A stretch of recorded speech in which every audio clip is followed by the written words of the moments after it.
meresmikan pengangkatan 1. Haja Siti Ramadhan SE dari Partai Amanat Nasional Kabupaten Aceh Barat sebagai Ketua Dewan Perwakilan Rakyat Kabupaten Aceh Barat masa jabatan tahun 2024-2029. 2.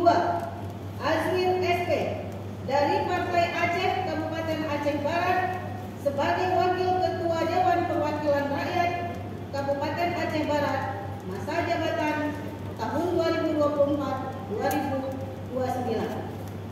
3. Zulfikar SAB dari Partai Golongan Karya Kabupaten Aceh Barat sebagai Wakil Ketua Dewan Perwakilan Rakyat Kabupaten Aceh Barat masa jabatan tahun 2024-2029.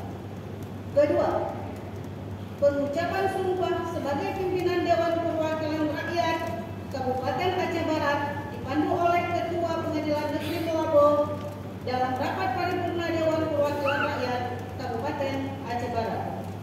Ketiga,